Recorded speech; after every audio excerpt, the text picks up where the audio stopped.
اعوذ باللہ من الشیطان الرجیم، بسم اللہ الرحمن الرحیم۔ سورہ بقرہ کے جو ہے یہ آیت نمبر 282 ہے، اور یہ سورہ کی سب سے طویل آیت ہے۔ ایک ہی آیت ہے مگر وہ لمبی آیت ہے، اور اسے جو ہے آیت دین کہا جاتا ہے۔ اس میں بہت دین کے اہم معاملے کا بیان ہوا ہے، جیسے آپسی لین دین جب آدمی کرے تو اللہ تعالیٰ حکم دیتا ہے اس کو لکھ لیا کرو، اور اسی طرح کے جو بھی معاملات ہوں اس کے بارے میں اس میں ذکر آئے گا۔ یا ایھا الذین آمنوا اذا تداینتم بدائن الی اجل مسمی فاکتبوہ، اے اہل ایمان، جب بھی تم قرض کا کوئی معاملہ کرو ایک وقت معین تک کے لیے تو اس کو لکھ لیا کرو۔ ٹھیک ہے، ہاں لکھ لیا کرو، مطلب یہ ایک طرح سے فرض ہے، اللہ کا حکم ہے۔ ٹھیک ہے، اور جو بگاڑ پیدا ہوتا ہے نہ لکھنے کی وجہ سے ہوتا ہے۔ کسی سے جب بات کہی جاتی ہے بھائی اپنا سگا دوست ہے، ایک معاملہ تھا ہمارے خود جاننے والوں کا، ہم نے کہا بھائی لکھ لو، ارے آپ ہمارے پہ یقین نہیں کرتے ہیں، یہ ہے، مگر اللہ کا جو حکم ہے اسی میں فائدہ ہے، بہتر ہے۔ آیت کے اس ٹکڑے سے دو حکم معلوم ہوتے ہیں، ایک یہ کہ قرض کا وقت معین ہونا چاہیے اور کب واپس ہوگا، دوسری یہ کہ اسے لکھ لیا جائے۔ ٹھیک ہے، کہ کتنے دن کے لیے قرض آپ نہیں دے رہے ہیں، کتنے دن کے لیے وہ لے رہے ہیں، دونوں بات کو لکھ لیا جائے۔ وَلَيَكْتُبْ بَيْنَكُمْ كَاتِبٌ بِالْعَدْلِ، اور چاہیے کہ اس کو لکھے کوئی لکھنے والا تمہارے مابین عدل کے ساتھ، یعنی تمہارے بیچ جو لکھنے والا ہو وہ ایک دم انصاف کے ساتھ اس بات کو لکھے، منمانی نہ کرے، مطلب کہ ایک طرف فرق بات نہ لکھے۔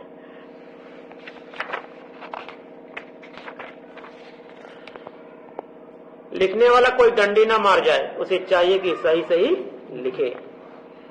ولا یاب کاتب ان یکتب کما علمہ اللہ فیکتب، جو لکھنا جانتا ہو وہ لکھنے سے انکار نہ کرے جس طرح اللہ نے اس کو سکھایا ہے، پس چاہیے کہ وہ لکھ دے۔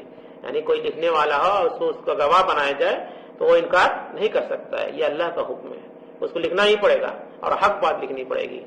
یہ ہدایت تاکید کے ساتھ کی گئی کہ اس لیے کہ اس معاشرے میں، اس سماج میں پڑھے لکھے لوگ بہت کم ہوتے ہیں، اب بھی مالی یعنی پیسے کے لین دین میں مالی معاملات اور معاہدات بالعموم اور شقیہ نویس تحریر کرتے ہیں۔ تو جو بھی وکیل ہوں، وکیل کا معنی یہ تھا مدد کرنے والا، یہ اللہ کا صفاتی نام ہے الوکیل، مدد کرنے والا۔ تو کوئی مدد کسی کرے لکھ کر تو وہ اپنا ڈنڈی نہ مارے، اس میں 3-5 بات نہ لکھے، جو حق بات ہو وہی لکھے، جو وہ قرض دینے والا ہو، جو لینے والا ہے اس کے بیچ جو طے ہو اور اس کا وہ گواہ رہے گا۔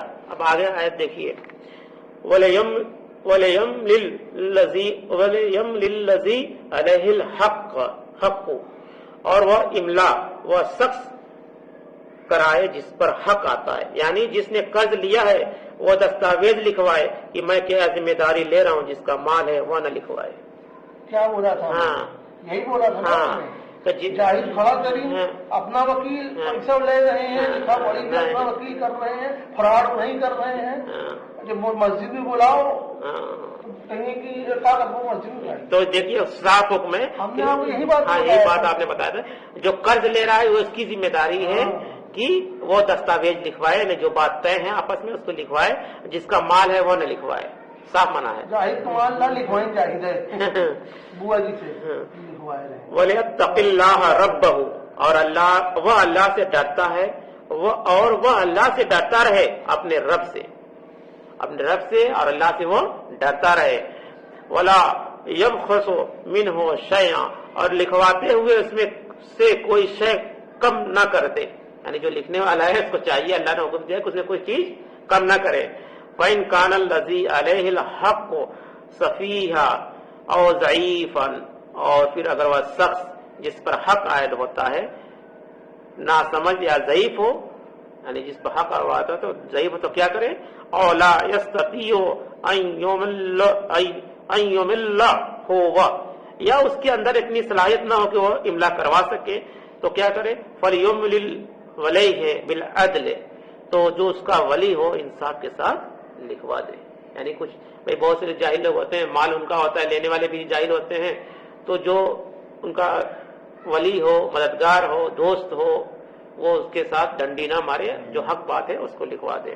اگر قرض لینے والا ناسمجھ ہو، ضعیف ہو، دستاویز نہ لکھوا سکتا ہو، اس کا کوئی ولی، کوئی وکیل یا مختار اسی طرف سے انصاف کے ساتھ دستاویز کرائے۔ یہاں املال کا جو لفظ آیا املا کے معنی میں آیا ہے، یعنی بول کے لکھوا دیا جائے۔ وَاسْتَشْهِدُوا شَهِيدَيْنِ مِنْ رِجَالِكُمْ، اور اس پر گواہ بنا لیا کرو اپنے مردوں میں سے 2 آدمیوں کو، یعنی جو بات 2 فریقین میں طے ہو جائے تو اس میں سے 2 آدمیوں کو گواہ، اگر 2 گواہ میں اپنے گھر کے رکھے ہیں، گواہی گھر کی نہیں چلے گی، اپنے گھر کے رکھے گواہ تو گھر کا ہو ہی نہیں سکتا۔ ہاں یہ تو ہمارا اماں کا بھائی بنایا رہا، ایک روبوٹ رہا سنجو رحمان دوڑا مارا۔ چلیے آئیے دیکھیے، تو گواہ جو ہے گھر کا نہیں ہوگا، اور یہ عدالت، آج کی عدالت بھی یہی کرتی ہے، جو دنیا کا قانون ہے وہ بھی کہتے ہیں گھر کی گواہی نہیں چلے، تو اللہ نے پہلے ہی بتا دیا کہ گھر کی گواہی نہیں چلے گی۔ فَإِن لَّمْ يَكُونَا رَجُلَيْنِ فَرَجُلٌ وَامْرَأَتَانِ، پھر اگر وہ 2 مرد دستیاب نہ ہو، یعنی 2 مرد موجود نہ ہو، تو 1 مرد اور 2 عورتیں، یعنی 1 مرد اور 2 عورتیں تو گواہی ہو جائے گی۔ 1 عورت کی گواہی نہیں مانی، 1 مرد کے برابر 2 عورتیں کی گواہی مانی جائے گی۔ ممن ترضون من الشہداء، اور یہ گواہ تمہارے پسندیدہ لوگوں میں سے ہو، یعنی جو دونوں فریقین جو راضی ہیں اس بات پہ، جو گواہی کرنے والا ہو، جن کی گواہی ہر 2 فریق کے نزدیک مقبول ہو اور ان پر دونوں کے اعتماد ہو۔ اگر مذکورہ صفات کے 2 مرد دستیاب نہ ہو سکے تو گواہی کے لیے 1 مرد اور 2 عورتوں کا انتخاب کر لیا جائے، یعنی گواہوں میں 1 مرد کا ہونا لازم ہے، محض عورت کی گواہی نہیں چلے گی، مرد ہونا ضروری ہے، 1 مرد 2 عورت۔ اب سوال یہ پیدا ہوتا ہے کہ آیا ہر قسم کے معاملات میں 2 عورتوں کی گواہی 1 مرد کے برابر ہے، یا معاملہ صرف قرض اور مالی معاملات میں دستاویز یا تحریر کرتے وقت ہے تو اس کی تفصیل فقہاء کے ہاں ملتی ہے۔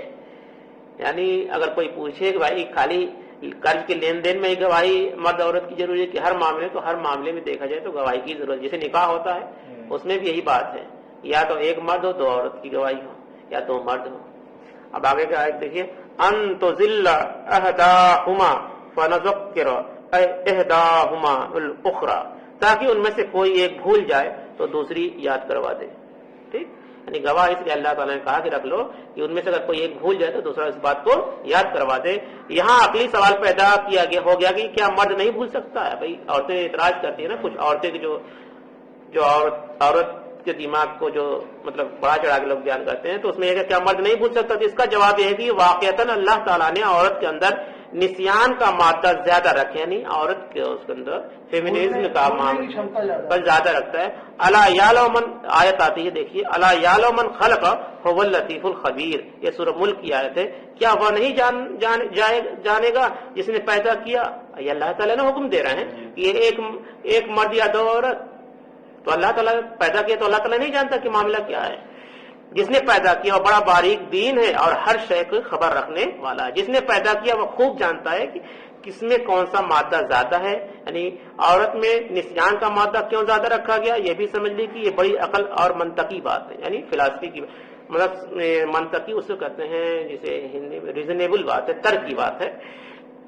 دراصل عورت کو مرد کے تابع رہنا ہوتا ہے، ظاہر سی بات ہے، عام طور پہ یہی دیکھا جاتی ہے۔ اب ہزاروں میں کہا عورتیں اس طرح کی ایکسٹرا ایکٹیویٹی کی نکل جاتی ہیں، وہ الگ بات ہے، لہذا اس کے احساسات کو کبھی ٹھیس نہ پہنچ سکتی ہے، اس کے جذبات کے اوپر کبھی کوئی قدورت آتی ہے۔ اس اعتبار سے اللہ تعالیٰ نے اس کے اندر بھول جانے کا مادہ رکھا ہے، اور عورتیں زیادہ تر اگر نہ بھولیں تو ان کے پاس بھی مصیبت ہے، بھائی بیوہ ہو گئی، بچے مر گئے اور بہت سے معاملات ہوتے ہیں، تو اللہ تعالیٰ نے ان کو نرم نازک بھی بنایا اور بھولنے کی صلاحیت بھی ان کے اندر رکھی ہے، ورنہ تو ان کا معاملہ شعر کی مصداق ہو جائے، یاد ماضی عذاب ہے یا رب، چھین لے اب مجھ سے حافظہ میرا۔ ٹھیک ہے، تو اس طرح کے حال نہ، تو اللہ تعالیٰ حکمت جانتا ہے کہ ہم نے ایسا کیوں کیا ہے۔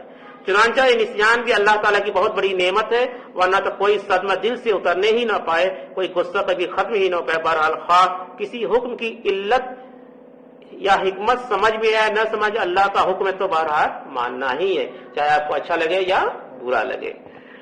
اگر آپ نے کلمہ لا الہ الا اللہ پڑھا ہے تو۔ وَلَيَابَ الشُّهَدَاءُ إِذَا مَا دَعُوا، اور نہ انکار کریں گواہ جب ان کو بلایا جائے. ٹھیک ہے, جو لوگ گواہ ہیں جب ان کو بلایا جائے تو انکار بھی نہیں کر سکتے ہیں. کیوں؟ کہ یہ اللہ کے حکم ہے, اگر انکار کریں گے تو گناہگار ہوں گے.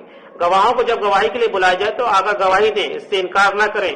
اس سورہ مبارکہ کی آیت 140 میں ہم پڑھ آئے ہیں کہ ومن ازلم ممن قتم شہادتن عندہ من اللہ, اور اس شخص سے بڑھ کر ظالم کون ہوگا جس کے پاس اللہ کی طرف سے ایک شہادت موجود اور اسے چھپائے. یعنی وہ تو گواہ ہے نا اس میں, اور یہ اللہ کی آیت ہے کہ جو تم نے گواہی ہے تم جانتے ہو جس بات کو, اس کو چھپائے میں کوئی بھی معاملہ ہو, اگر کوئی اس بات کو جانتا ہے, اگر گواہی کے لیے بلایا جائے تو اس کو آنا چاہیے. اگر نہیں آئے گا تو ظالموں میں شمار ہو جائے گا, چاہے کوئی بھی, کتنا بھی ملا ہو, کتنا بھی حافظ ہو, کتنا بھی عالم ہو. ٹھیک ہے, یہ جان لیجیے, کیونکہ اللہ کی آیت کو, اور سماج میں بھی اس کو برا سمجھا جائے گا بھائی کہ تم جانے بات کو تم حق بات کیوں نہیں کہتے. 4 صفت بتائیے کہ نا کہ وعملوا الصالحات وتواصوا بالحق وتواصوا بالصبر, حق نیک عمل کرو, حق بات کہو اور اس پہ صبر کرو. تو یہ مومن کی صفت ہے. ولا تسعموا ان تكتبوه صغيرا او كبيرا الى اجله, اور تساہل مت کرو اس کے لکھنے میں, معاملہ خواہ چھوٹا یا بڑا تو اس کی معین مدت کے لیے. یعنی کہ چاہے قرض 1000 کا ہو چاہے 1 لاکھ کا ہو, کسی معاملے میں چھوٹا بڑا مت دیکھو, ہر میں حکم ہے اللہ کا کہ اس کو لکھ دیا کرو. ذالکم اقسط عند اللہ, یہ اللہ کے نزدیک بھی زیادہ مبنی بر انصاف ہے. یعنی اللہ تعالیٰ کہتا ہے نا, ہم جو طریقہ بتایا ہے یہ انصاف کا طریقہ ہے, یہ عدل کا طریقہ ہے. وقومش للشہادت, اور گواہی کو زیادہ درست رکھنے والا ہے. معاملہ ضبط تحریر میں آ جائے گا تو بہت واضح رہے گا. ابھی انسان ہے کبھی بھول جائے, جو لکھی بات ہوتی ہے وہ تو کاغذ رہتا ہے نا, وہ تو رہے گا, ورنہ زبانی یادداشت کے اندر تو کہیں تعبیر ہی میں فرق ہو جاتا ہے. بھئی ہم نے یہ بات کہی تھی مگر یہ مقصد نہیں تھا. جیسے آج کل نیتا کہتے ہیں, جب بول دیتے ہیں کوئی بات تو کہہ دیتے ہیں کہ بھئی ارے ہم نے یہ بات یہ کہنا نہیں چاہے تھا مگر یہ ہو گیا, مگر میرا مقصد یہ نہیں تھا. ٹھیک, اور عالم بھی کہیں پھنس جاتے ہیں اسی بات میں. تو اگر کوئی کتاب جب عالم لکھ دیتا ہے, چاہے کوئی رائٹر جب کتاب لکھ دیتا ہے, جب لکھ کے کوئی بات دے دیتا ہے پھر وہ اپنی بات سے مکر نہیں پاتا ہے. تو اللہ تعالیٰ کہا ہے کہ لکھ لیا کرو. وعدنا اللہ ترتابو, اور یہ اس کے زیادہ قریب ہے, تم شبہ میں نہیں پڑو گے. اگر تم لکھ لو گے تو تم شک شبہ سے دور ہو جاؤ گے. الا ان تکونوا تجارتا حاضرتا تدیرونہا بینکم, اللہ یہ کہ کوئی تجارتی لین دین ہو جو تم دست بدست کرتے ہو, یعنی جو ہینڈ ٹو ہینڈ کرتے ہو. مثلا آپ کسی دکاندار سے کوئی چیز خریدتے ہیں اور نقد پیسہ ادا کرتے ہیں, ضروری نہیں کہ آپ اس کا کیش میں بھی لیں. بھائی آپ نے جتنا پیسہ دیا اس نے اس کا مال دے دیا, آپ متفق ہوئے, بھائی اسے قرض کا لین دین تو نہیں, اس میں کوئی ضروری لکھنا نہیں. مگر اگر آپ چاہیں تو دکاندار سے کیش میمو طلب کر سکتے ہیں. جس مان کوئی کسی کا نوکر گیا خریدنے, آپ نے دوسرے آدمی کو بھیج دیا تو کیش میمو میں رہے گا, تو اس کو دیکھو ہم نے اتنے کا سامان لیا ہے, اور اس کا جو ذمہ دار ہوگا اس شخص صبح میں نہیں پڑے گا. فلیس علیکم جناح اللہ تکتبوہا, اور تم پر کوئی گناہ نہیں ہے کہ اسے نہ لکھو. اگر کوئی گناہ نہیں ہے لکھ لیا جائے بات تو زبان. ہاں, وشہدوا اذا تبایعنہم انم, اور گواہ بنا لیا کرو جب کوئی مستقبل کا سودا کرو. یعنی جب قرض لین دین, اور نکاح بھی مستقبل کا سودا ہوتا ہے, اس میں بھی گواہ ہوتا ہے. یعنی کسی بھی معاملات میں جو فیوچر کی بات ہو تو اس میں جو ہے ہم کو گواہ بنا لیا کرنا چاہیے اور لکھ لینا چاہیے. اللہ تعالیٰ کہہ رہا ہے کہ مثال کے طور پر آپ کسی زمیندار سے طے کرتے ہیں کہ آئندہ فصل کے موقع پر آپ اسے اتنے روپے میں فی من کے حساب سے 500 من گندم خریدیں گے, تو یہ بیع سلم کہلاتی ہے. اور اس میں لازم ہے کہ آپ پوری قیمت بھی ابھی ادا کریں اور آپ کو گندم کی فصل کے موقع پر ملے گی. ویسے تو کوئی کھڑے کھڑے کھیت خرید لیتا ہے, فصل لگ گئی ہے اور آپ نے دیکھیے یہ بھی ہے طریقہ کہ جب فصل لگ جائے, جب دانہ لگ جائے تبھی آپ اس کی بولی لگائیے, اس سے پہلے نہیں. جیسے کچھ لوگ باغ میں کہتے ہیں آم کے باغ میں بور آنے سے پہلے ہی بولی لگا, چاہے بور آیا تبھی لگا. ابھی فصل رکے گی کہ نہیں لگے گی اس میں ماننا آتا ہے, جھگڑا جاتا. لگے جب پھل لگ جائے تب اس کی تم بولی لگا لو اور پیسہ دے دو, اور جب کٹے گی فصل تو تم کو مل جائے گی. تو اس یہ کیا کرنا پڑے گا, اس کے لیے لکھنا پڑے گا کیونکہ یہ مستقبل کا سودا ہے, فیوچر کا سودا ہے. اس طرح کا لین دین بھی باقاعدہ تحریر میں ہونا چاہیے, لکھت ہونا چاہیے. اس پر 2 گواہ مقرر ہونے چاہیے. ولا یضارب کاتب ولا شہید, اور نہ نقصان پہنچایا جائے کسی لکھنے والے کو اور گواہ کو، اور نہ نقصان پہنچائے کوئی لکھنے والے اور گواہ کو، یعنی دونوں یعنی کسی کو نقصان نہ پہنچائے۔ کبھی کبھی لوگ گواہ کو ڈرانے دھمکانے لگتے ہیں، تو اس طرح کی بات نہیں ہونی چاہیے۔ وَإِن تَفْعَلُوا فَإِنَّهُ فُسُوقٌ بِكُمْ، اگر تم ایسا کرو گے، نقصان پہنچاؤ گے، تمہارے حق میں گناہ کی بات ہوگی۔ اگر کوئی اس میں سے کسی کو نقصان پہنچایا تو وہ گناہ گار ہوگا۔ وَاتَّقُوا اللَّهَ، اور اللہ سے ڈرتے رہو، یعنی اے ایمان والو جو بھی لین دین کرو اس میں لکھ لیا کرو اور اللہ سے ڈرتے رہو۔ يُعَلِّمُكُمُ اللَّهُ وَيُعَلِّمُكُمُ اللَّهُ، اور اللہ تمہیں تعلیم دے رہا ہے۔ کون تعلیم دے رہا ہے؟ یہ بات کون بتا رہا ہے؟ ٹیچنگ کون کر رہا ہے؟ اللہ تعالیٰ ڈائریکٹ اپنے رسول کے ذریعے اپنے بندوں سے کر رہا ہے۔ واللہ بكل شيء علیم، اور اللہ ہر چیز کا علم رکھنے والا ہے۔ یعنی دنیا میں جتنی بھی چیز ہیں سب پر اللہ تعالیٰ قادر ہے اور ہر چیز کا علم رکھنے والا ہے۔ اللہ تعالیٰ سے دعا ہے کہ ہم لوگ آپسی معاملات جو بھی کریں آئندہ، اب تو ہم لوگ کو آیت معلوم ہو گئی، جتنے لوگ بھی یہاں پہ حاضر ہیں اس بات کو دوسروں تک بھی پہنچائیں کہ جب بھی کوئی لین دین کر لیا جائے اس کو آپس میں لکھ دیا جائے، اور گواہ کے ساتھ، اور گواہ بھی ذمہ دار اور غیر ذمہ دار نہ ہو، مانے باشعور انسان ہو کہ وہ گواہ موقع پر گواہی صحیح سے دے سکے۔ اللہ تعالیٰ سے دعا ہے کہ ہم لوگ کو اس آیت کا عمل کرنے کی توفیق عطا فرمائے، آمین ثم آمین۔ بتانا چاہ رہے ہیں اس میں گواہ کس کو رکھا ہے؟